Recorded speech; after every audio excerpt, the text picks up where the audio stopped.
Assalomu alaykum do'stlar.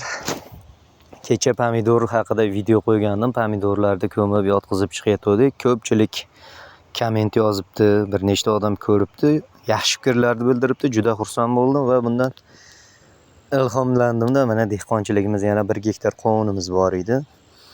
Qovunimizni ham sizlarga ko'rsatishga qaror qildim va buni bir ikkita yangilik qo'shganmiz. O'shani ham sizlarga aytib o'tib ketaman.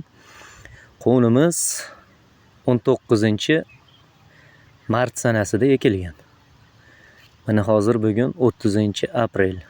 40 kunlik qovunlarning holati. Mana endi sizlarga ko'rsatsam. Mana hali biror marta suv berganimiz yo'q, boshqa qilganimiz yo'q. Mevani ko'ryapsizlar. Mana deyarli hammasida mana meva ushlagan. Mana barga ko'rsalaring. Mevasi bor.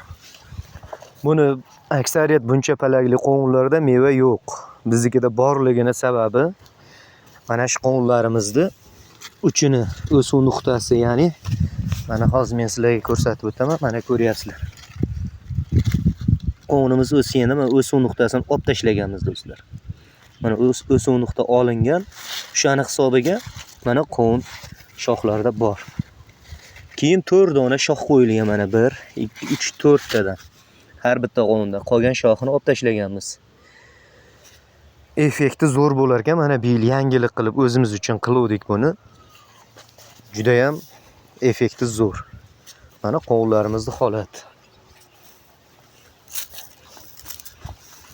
Mana hosillarni do'stlar, mana ko'rishlaring mumkin. Deyarli hammasi hosil ushlagan mana. Bu endi muchtay hosilda, mana ko'ryapsizlarmi? Mana bu yerda hosil. Mana yana mana bu yerda bargni orqasida olib ketdi mana.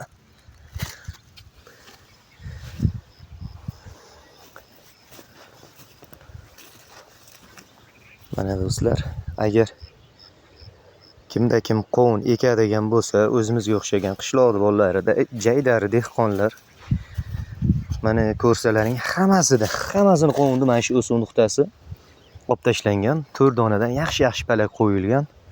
Qovunimiz mana Xudoga shukr, holati zo'r. Yoqsa bitta laykni bang'illatib urib qo'yasizlar.